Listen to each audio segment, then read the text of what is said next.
Hey, how's it going? So,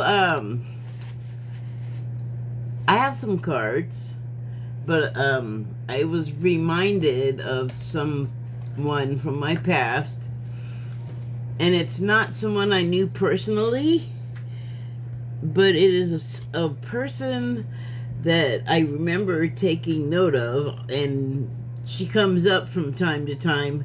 What is going on with you?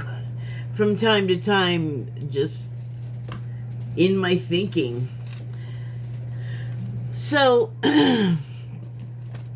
this would have been, well, when I was in like junior high school, I think is when I became aware of this person. And she was just kind of like, well, I'll just tell you. I believe she came up at school, and we used to do these things where we had to find an item from the news, like the newspaper, and come back to class, and it would just be like a discussion piece. And so I believe that's where I became aware of her, is that she was the piece of news. Or maybe it wasn't that. The memory is kind of confused now because it's old. It's from the 1970s. You'll have to excuse me. But this woman, she's a black lady, and when I was thinking of this earlier, I know she's from a city. That much I remember. And I still lived at home in LA at the time, but I don't remember if LA is the city. So when I was recalling it earlier, Detroit came to mind. So anyway, she's this black lady, and if I remember correctly, she was a commercial cleaner. So like she would clean office buildings and, like small businesses and such. So she was single, and I believe the reason why she even was newsworthy is because I think I don't know if I'm remembering this right, but it doesn't matter about that, I guess. The point is that she had been saving pennies for years, and she went and cashed them in, and it was thousands of dollars, and she oh, okay, yeah. She donated all of it to, I believe, the United Negro College Fund. And I just thought, wow. I mean, they're talking about this woman, and they're saying, like, it seemed like she was older, but since I would have been like 12 or 13 at the time, older is subjective. Like, she could have been 20, but she was older than that. My confusion is that I'm thinking that she had retired as well when she donated all this change that she had collected over the years. But what I was struck by was not the donation. I mean, kind of. I just thought, wow, good on her. I can't save money for 5 minutes, and that's still true. But I guess it was all pennies, so it wouldn't be that hard to save, I suppose. For someone else, those get spent of mine too. Money is money. If I need it, I spends it. But I thought, so they said that she was single, and she like did her job and kept to herself, and I thought, man, how lonely that sounds. Now, decades later, it's like, hi, you are single for years and years and years. You are also a spinster. Yes, I actually thought that at the time because I, read old books with old dialogue. Not that old, but, it's not common speech. So, I felt bad for her. I was like, oh my God, poor thing. Like, little did I know, you can have a single life and not, like, marriage or even having, like, a boyfriend is not, like, that's not what makes your life. And I didn't realize that at the time. I do now. 'Cause I've made it all these years with cats, just mean cats.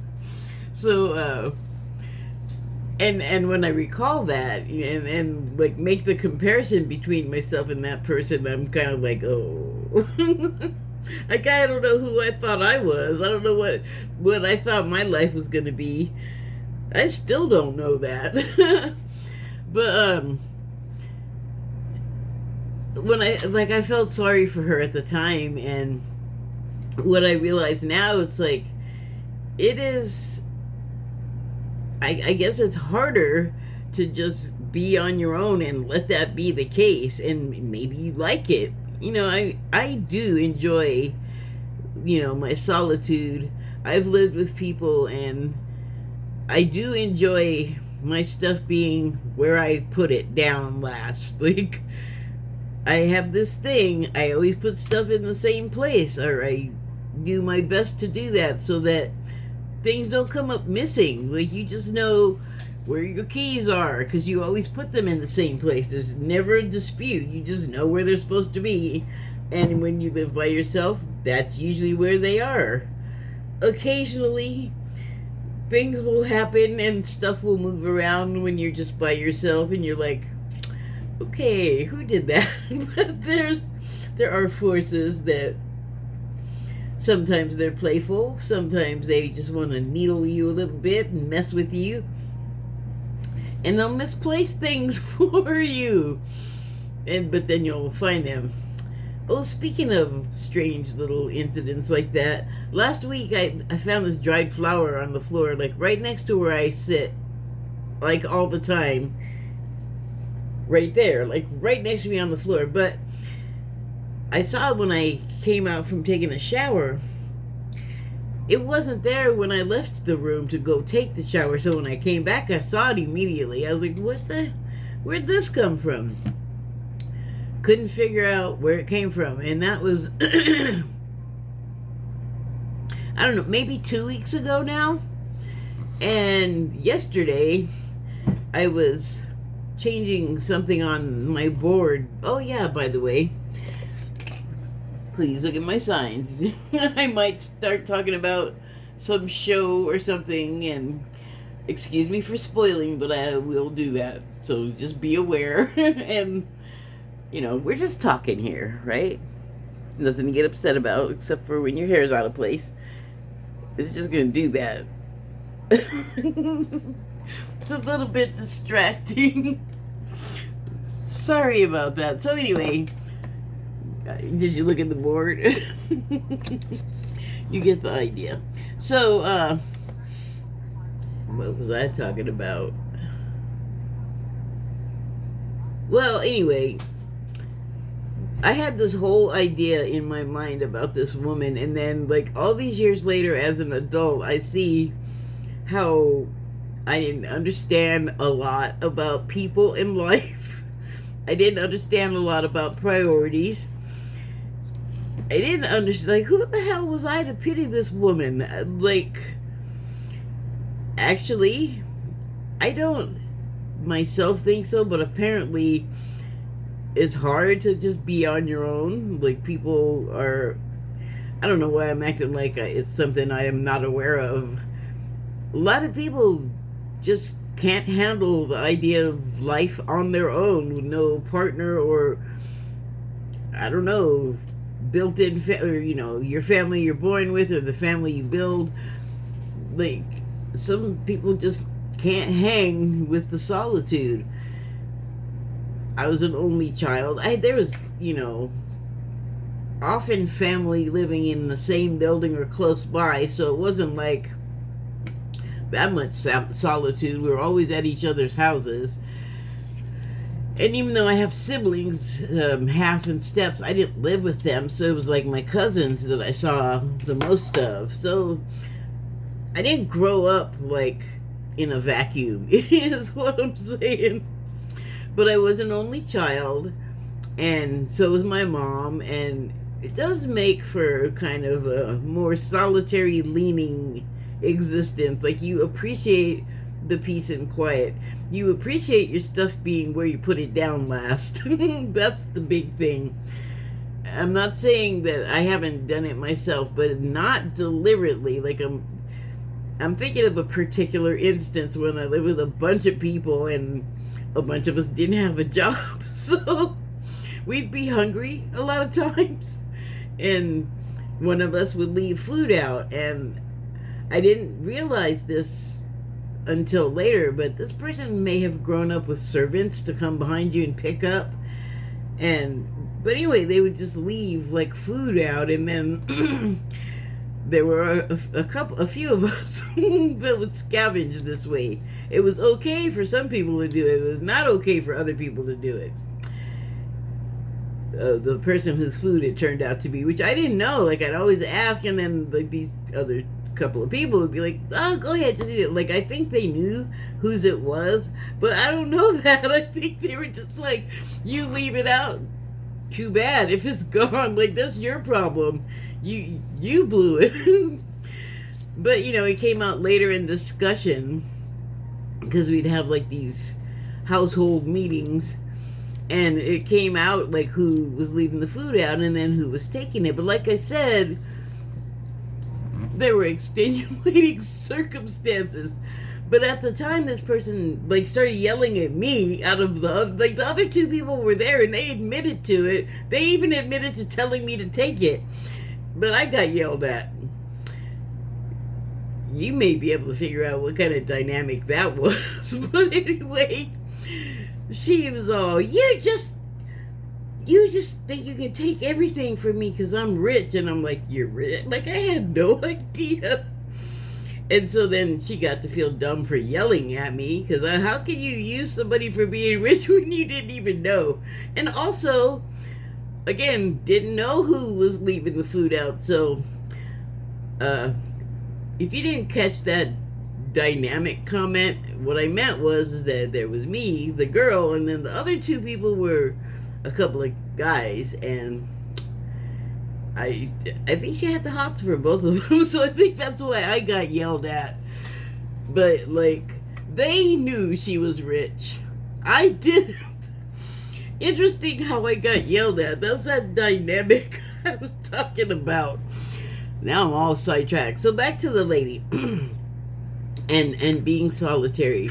And one of the other things that over the years, because like I said, I've come back to this woman, thinking of her, and the virtue is coming to mind. I don't know how virtuous she was, because I didn't know that. You didn't get like, it wasn't today. You didn't know like how many stupid teeth. You didn't know how many moles the people had. How many moles? Like skin moles, moles. You didn't know how many a person had on their body. Why do I keep trying to say a people? We just didn't have those kind of details back in the day. Now, though, people will like share intimate, private information, and then you get to learn. And then people call it oversharing, but I think it's just that there's microphones and things now. I think people always shared the same way. In fact, I think it may be more so these days, but I think there are more of us doing it that may even actually be saying sort of disparaging oversharing even as they're doing it. Like, people act like the internet changed us so much, but I mean, it did, but we still have like our base elements, and some of them are really base. Anyway, now I'm getting all sidetracked again. So, but she's become a point of reference, this woman, and she's helped me understand self-value. So I did pull some cards, and I haven't been using them much, my red gemstone whispers deck, because sometimes it's a little incomprehensible. But today they were the cards, so I pulled some of those, and then I also pulled a Wild Unknown Animal Spirit card. And I'll start with that, actually, because it is the swan, and you can see that the swan's image is mirrored in the water it's floating, it's sitting on. And what you see there is like a perfectly fine image of itself, but and it's beautiful, right? Like you can't. What's wrong with it, right? There's nothing wrong with that image, but so that's a story. That's like a parable for us to understand our own self value. I think because the story is of the ugly duckling, and it is a swan. I think they're gosling. No, that's geese. I don't know what a baby swan is called. So baby swan somehow gets mixed up with a family of ducks that are also like chicks, and the mother duck ends up just accepting this baby that doesn't look like her babies. And in the story, it's been a long time, but I guess in the story, the duck babies were teasing the swan baby and going, "You're ugly, you're ugly." And, you know, of course, this gives the baby swan a complex because, like, this is a kid's story, if I remember correctly. And so you're, like, introducing these kids to bullying, basically. And then, as in life, the swan grows up and they realize, oh, it's not a duck at all. It's a swan, and it's beautiful. And I guess in bird appearance competitions, the swan is more beautiful. The swan is the Victoria's Secret model of birds, of waterfowl. But in the story, okay, my head is doing something weird. I guess I'm getting an affirmation here. In the story, the duck, or the swan, because you kind of like get it from the swan's point of view, it feels bad about itself. It doesn't understand why everybody's picking on it. It's just like, I don't know, it reminds me of that cartoon with Baby Huey. This is an old cartoon. And Baby Huey was like this giant, oversized duck in a diaper. And it would go around to everyone because it was an orphan. And it would go up to everyone. And I guess it had a sinus problem. And it would be all, "Are you my mama? Are you my mama?" And I think this swan had that a little bit. Like just a sense of displacement, because where's its family? It doesn't even talk about that. Like that's probably like the Grimm family or the Grimm brothers fairy tale version of this, the prequel where the bad stuff happened to the parents, and I don't know, the waterfowl purge happened, and so the swan baby became an orphan. I don't know, they don't tell that part of the story. But anyway, I'm just putting a little of that background on there. Like the swan, especially being bullied by the ducks, had feelings, you know, like felt sad, felt isolated. I would think we're all pretty familiar with like bullying and the effects of it, and we may have even experienced it. So the swan grows up and becomes beautiful, and then all of a sudden its swan family or other swans are all, "Oh hey, come on over here, the party's happening over here," and it like finds its place. But I feel like it found its self-value amongst the ducks before it got to this state. So it's almost like it's just like, yeah, I can see myself now as the beautiful being I am. And you know what? It looks pretty indifferent. Like after all of that, the thing that is important is not your appearance, but like what's on your inside, how you feel about yourself, how you interact with other people. Like, are you a bully or are you accepting? You know, are you like kind of a more mature waterfowl because you have experienced the bullying and you understand that just like in humans, like we go through an adolescent and pre-adolescent period, and sometimes it ain't pretty. But then you can like grow up and you go through certain changes, you mature, and you like grow into your appearance. And part of that, I think, is growing comfortable with your appearance and having a core of self-confidence, so that you know that like your outer appearance is always gonna be doing something. And of course we can take pains to control it or create the appearance we want. We do that, many of us. And it's like we construct our self-image from the inside out. And I feel like that is what the swan learns, because the swan, no matter what happens to it, it's never all fuck you guys. Like, I mean, it's a kid's story, so it's not gonna say that, but kids do. Kids are not unaware of the F word. I got news for you.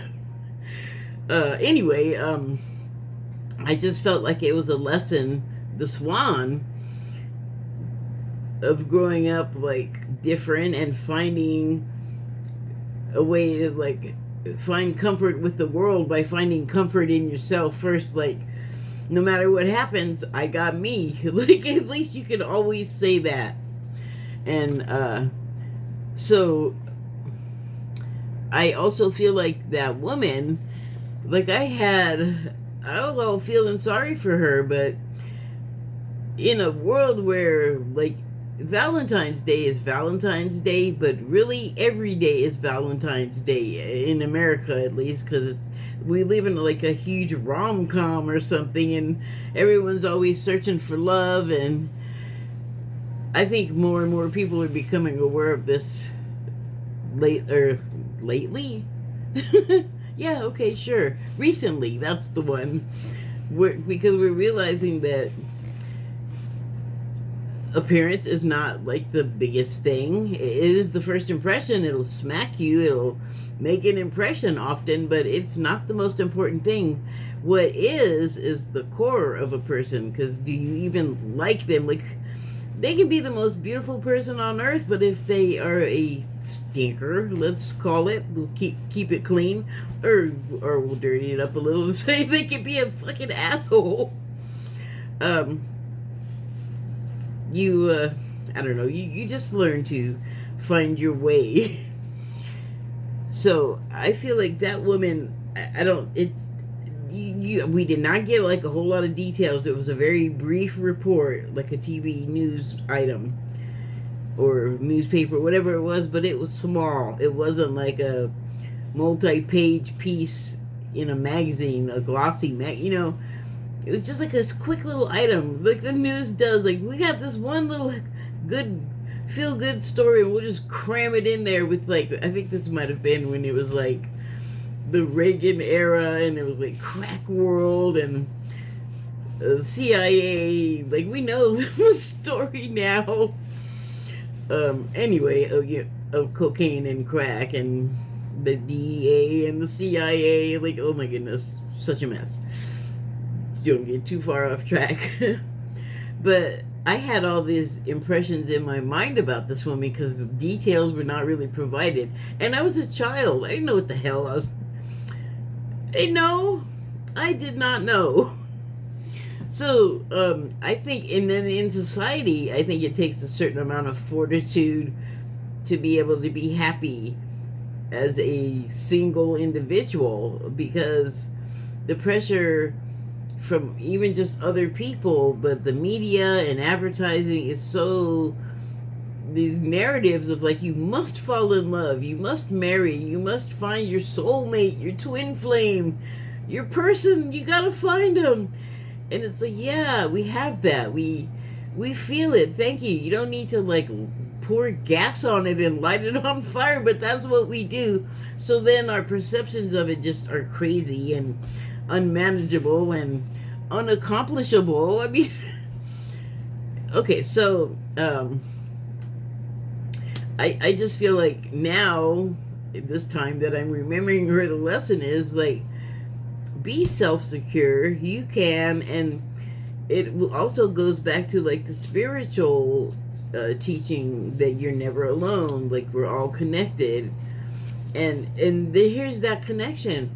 This is a person that I never ever met, and I have not stopped thinking about her for decades, and she's become like a lesson to me. And she was like a paragon then, like single, kept it clean, saved the money, and donated it to other people. Like, she could have saved that money and gone to college herself. I don't know why she didn't, but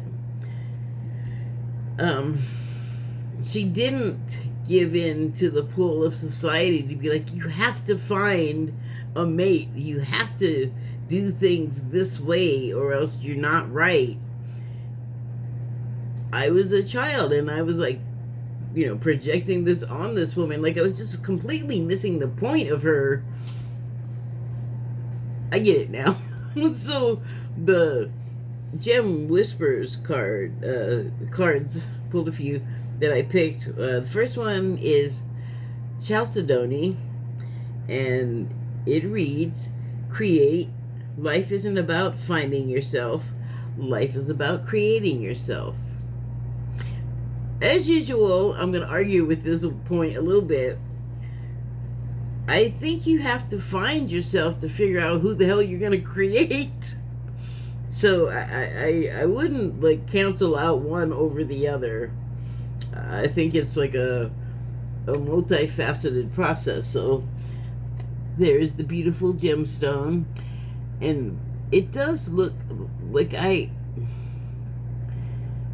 don't know why, but it reminds me of soap in a way, like a bar of soap, but it also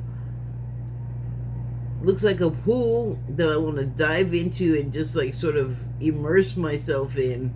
It just looks like if it were a liquid, it would be soft and soothing. I don't know, that's the impression that I get. And then the next card, pardon me, I pulled is Aztec Gold, and the subtitle is Greed.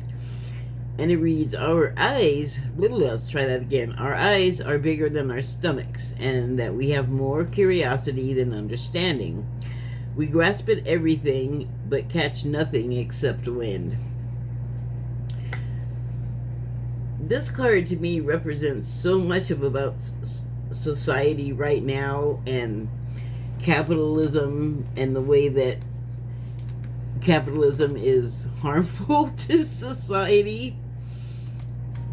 That brings me back to the like gross wealth. There's a point where being wealthy and everyone pursuing it is just damaging to the society, because societies are full of people. They're not meant to be like a pyramid thing.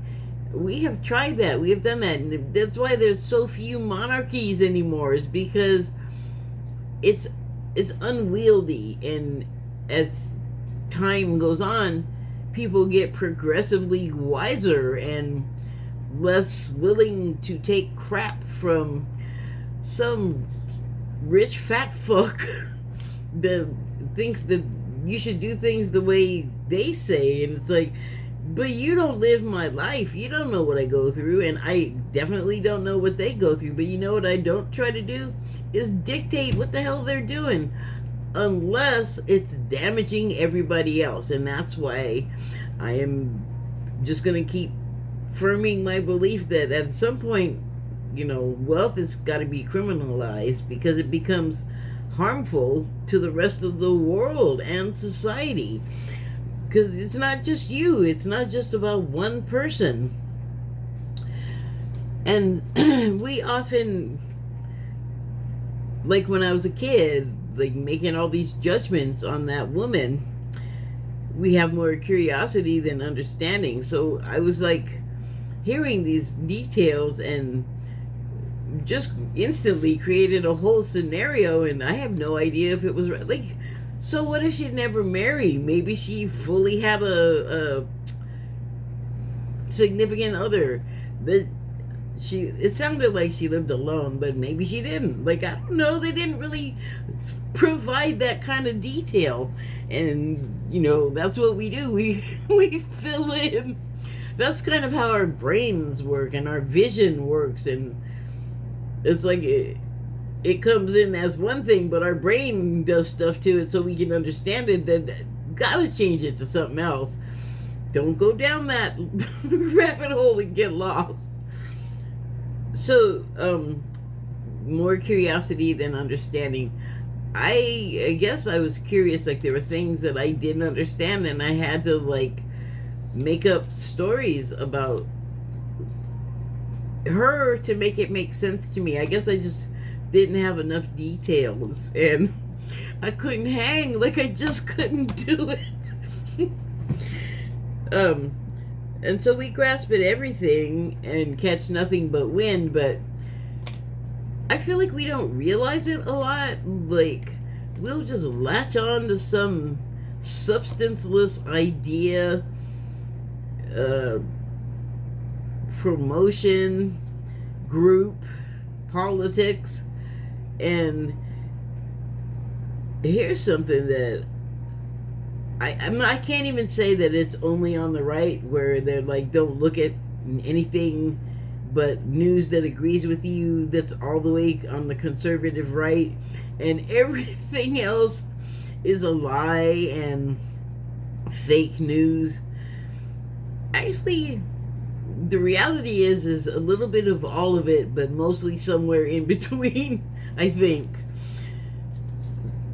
But we, like, again, with me, like, filling in blanks and creating ideas, I created a life for this woman. I was working without all of my information. Still don't know everything about her. But we will latch onto something with very little information and just, we're gone. It's real, it's 100%. It's unassailable. You're wrong. You're fake news. And I feel like, boy, that kind of embodies this. So, and then, you know, also plus and besides, we love money and gold. And that'll blind you to all kinds of stuff. Like let me just bring up Diddy again. How bad do you want the thing that possibly a Diddy type gatekeeper or other type of impediment to your getting where you want to go, like maybe a Weinstein? I'm just using those names because they're embodying kind of the situation that I'm talking about. That it's not good enough that it's just you, like you've done like all the work and or grown into the final beautiful creation, and then someone is coming along to shake you down on your way up, and it's like, you did not sign up for that, but you kind of did. Damn it. So the last card I pulled from the Gem Whispers card is fluorite. And then I flipped out because I'm all, wait, where's my fluorite? And why doesn't my fluorite look like this? But maybe it does, because my fluorite's been cut. I'm just so proud that I have some of the gemstones that are in these cards. I think I'm hot shit. Anyway, the fluorite card has the subtitle of Victory. I came, I saw, I conquered. I mean, going back to this woman, I don't even know. They probably gave her name way back when, but if you expect me to remember the name of this particular person from like 1977, good luck with that. There ain't no way. I can't even remember my teachers from back then. I remember a few people's names. A lot's happened between now and then. You know, you just... Sometimes you have to edit stuff out for space. Anyway, back to the card. Victory is the subtitle. I came, I saw, I conquered. This woman... she did things on her terms. That is what I get today when I think about her. there's no way she didn't go through stuff.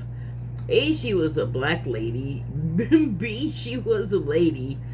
She could still be alive today because sometimes we are just around forever.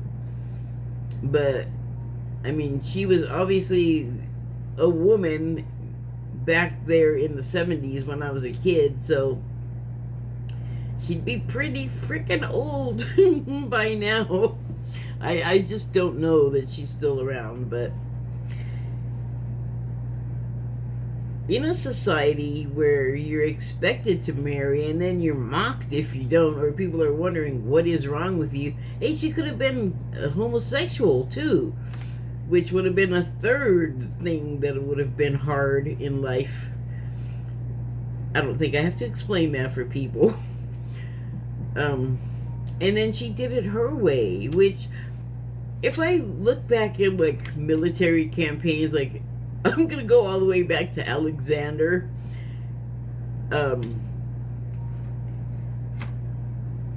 These like men, like one dude would assemble an army, a whole force of fighters, and then everybody would just run around and take shit from each other. Like, get off this land, we want it, or in fact, here, we want you people too, but you don't get to be yourselves anymore. Now you have to change your religion, change your name, change everything about yourself, and come over here and do our work. And what, you had a life and you were already doing something? I don't care.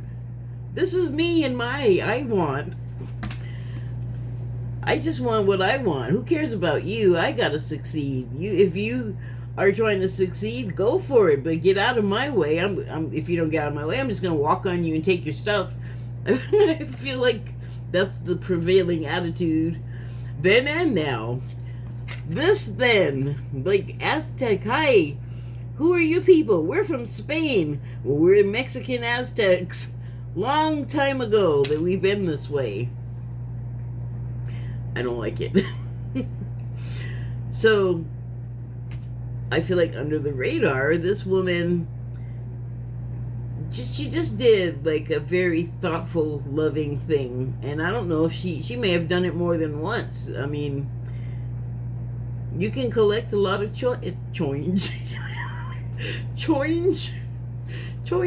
$1. You can collect a lot of change. Let's pull that A out a little bit and get it out of the oing. You can save a lot of change over decades, and you can do a lot of good with it. You can do a lot of good to it. Okay, you can do a lot of good with it. Personally, I do donations, and it just depends. I'll stick with some group for a while. Like for years, I donated to helping teachers with supplies, and I'm sure I'll go back to it. Lately, it's been like people that I know that have needed a little help that I contributed to, or animals, way more contributing to the health and welfare of animals like strays. That's my jam. And occasionally a politician will move me enough to where I will want to financially help their campaign. It's not a lot, but it might buy a shoestring, or something. So you can help. You can be of service in so many ways. I was having a conversation one time with this guy that, I guess he was a general in the army, I think, and I was saying that I had thought about joining up, and then I was like, I don't think I like, our causes are usually so terrible. And I was having this sort of conversation with myself and other people at the time because they had reinstated the draft for young men, and I knew a bunch of them that had to like do some sort of like gotten mail that they had to do something with and send it back to the government. And I think even report on a couple occasions and just present yourself and like go, okay, I'm here, like, if something happens, you know where to find me to draft me, or I don't know. It was weird, but having grown up in the Vietnam era and heard everything about that draft situation, I was like, oh, I don't know if I like this. And that is also like the war that taught me to suspect all wars. Is this something we should be doing? Is my feeling generally about these things. And so years later in the 80s, when that was happening with the draft reinstatement, there was even a little talk of including women in that. But this was, again, before, like, women were allowed to join, like, SEAL or Ranger camp and become those, because before they weren't even allowed to enter because the men just decided, you probably can't do it, so we're not even gonna let you try. And then, now several have made it through. So shut up. Anyway,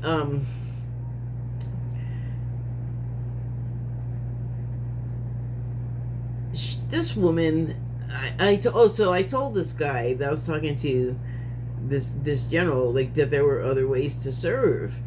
And I really am a believer in that, because I think that committing violence on us, especially mass violence on each other, is a bad idea. I just don't think it's a good plan. Everything that leads up to it is so awful, and if you get to the point where the solution is just kill each other, it's terrible. I don't like it. Like, let's find a new way. And so it may not be as big and momentous as what this guy, I think, felt like his contribution had been. But like this woman, like I said, she could have donated thousands of dollars that she saved up over years or whatever to various different causes, not just the college thing, but the idea that this person that, oh, right, what am I saying? We're in the era of childless cat ladies. This woman may well have had a cat or a dog or a bird. It doesn't matter. For whatever reason, she didn't have kids. Like myself, if she wanted them and was able, we both could have just gone out and got that. I chose not to for my own reasons. None of your business. Apparently, she made a decision that is similar. But she still cared about whether or not kids were doing well, could get the education they needed. Because regardless of their immigrant status, they are still showing up to work and helping the country run. And they are making a contribution. Immigrants, like the undocumented ones, work and contribute to Social Security and don't get any of the benefits from it until they naturalize and become citizens. But maybe some don't. Some come here just to work and earn money so they can turn around. Like, I'm thinking of Mexicans, but they can come and work for a while and then turn around and go back home with some money. And that's a contribution to both their family and their country's economy and ours. So, I mean, there's lots of ways that you can help it. It doesn't have to be like a huge, flamboyant, demonstrative thing. Sometimes just a little subtle in the background things are incredibly effective. And many of us know now what we maybe didn't know at the time. But, people probably did know, because we don't know what, like I was making all kinds of assumptions about this woman. I didn't really know anything. So I think a lot of us make contributions all the time, and there's just small and out of sight. But small is subjective. Like,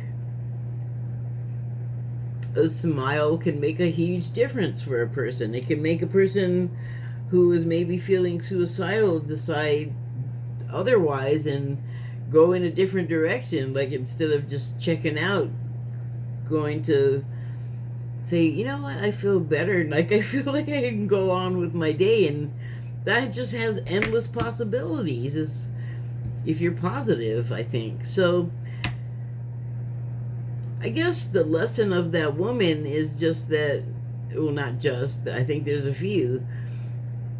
People are not what they appear just because we take one look and make a bunch of judgments. People that don't have the kids, for example, but maybe a whole bunch of other things, like a house, like a, not an apartment type rental thing, but like an actual house.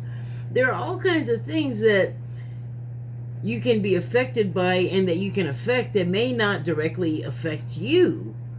You know, like I vote religiously, locally, with the schools and the fire departments, and about real estate taxes. I don't even have those, but I might someday.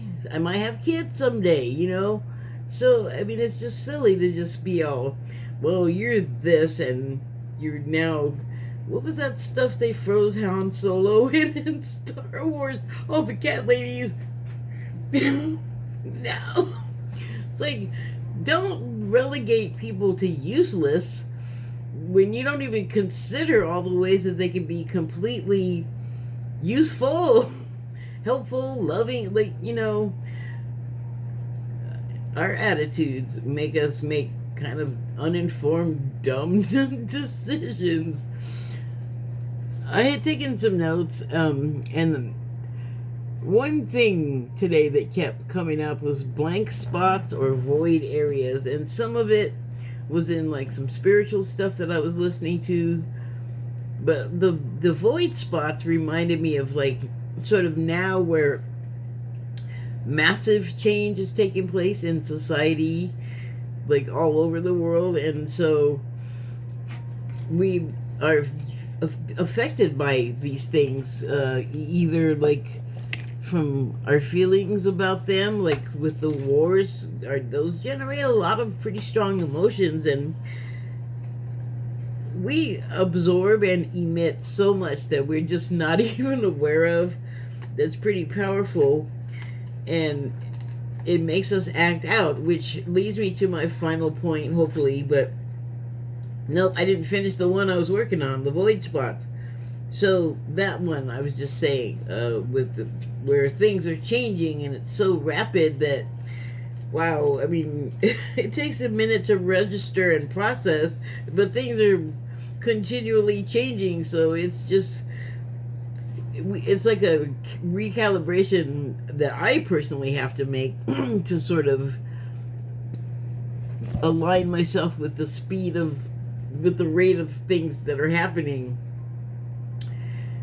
And the first thing I watched this morning after I woke up was on the Drumeo channel on YouTube, which I just love. And they were doing a spotlight on Stuart Copeland's drumming from when he was in the Police.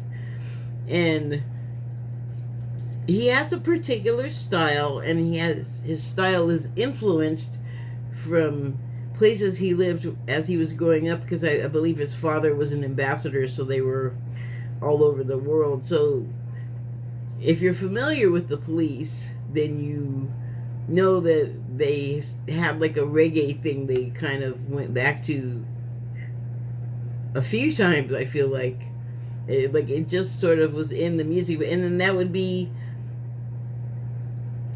I was gonna say that would be like the influence of Stuart Copeland, but actually not just him. I think Sting in particular also had an affinity for that rhythm. But the thing about that rhythm, and then there was an Arab one, and I think Maladi, I think it's called. It's a particular rhythm, but if you know about music and time signature and drumming, both of those styles don't come in on the one. They come in on like the three. Like that's where the emphasis is. So it's like it's still 4/4, but it's out of the normal phase, like just your straight ahead rock and roll. There's a more finesse. There's like a interpretive sort of jazz feel to it, while there is a structure that you sort of stick to. But not going in on the one, he just kept referring to it as like a empty space, a blank spot, like a null. And it kept coming up in different ways all day, that there would be these blank spots and our tendency to fill them. But the thing that impressed me about the drumming is that you have this impulse to come in on the one because that's normal, but it's not. It's just like one style. And so he didn't like make this point in particular, but I feel like the ability to adapt from nothing, like adapt from the previous whatever was happening, that you have like completed that cycle and things are moving quickly. There's change in the atmosphere and in the environment and in societies all over the world. There's areas where probably there's huge groups of people that are happy about something, and that's great. We need more spots like that to counter the war-torn and otherwise violent and poor and hurting areas.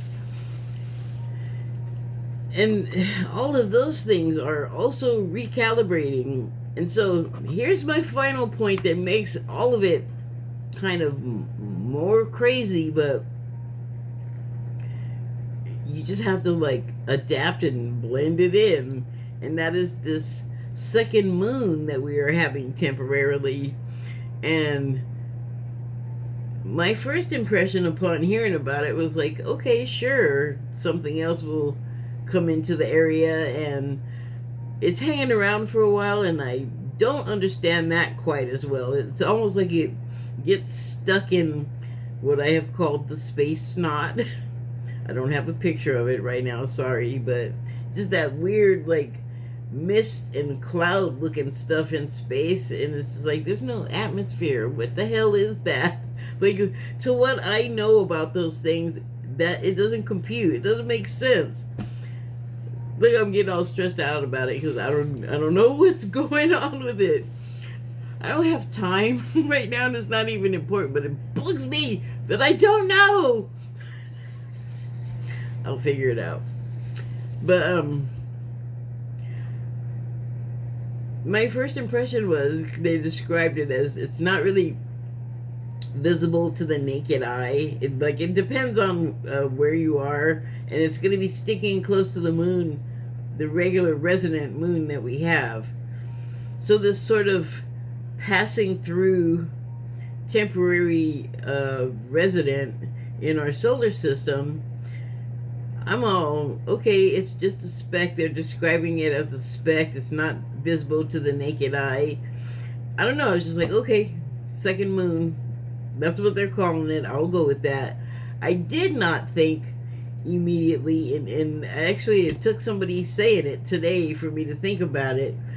It's gonna act like a second moon, though. And I was just talking about the full moons and the eclipses affecting me personally, but also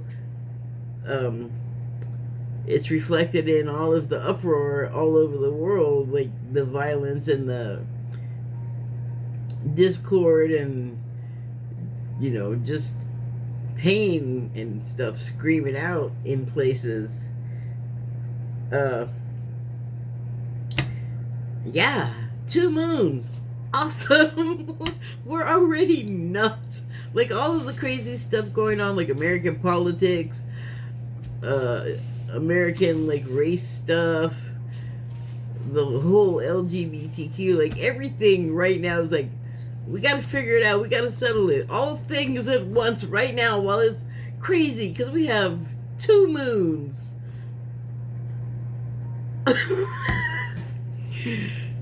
Put on your roller coaster seatbelts. We're in for a ride. It's gonna be interesting. So that other moon, I think we have it for 3 or 4 months. mark this day, and then we'll see. We'll check in from now and then. Between now and then is what I mean to say. Okay, I think I got it all out. Thank you and good night.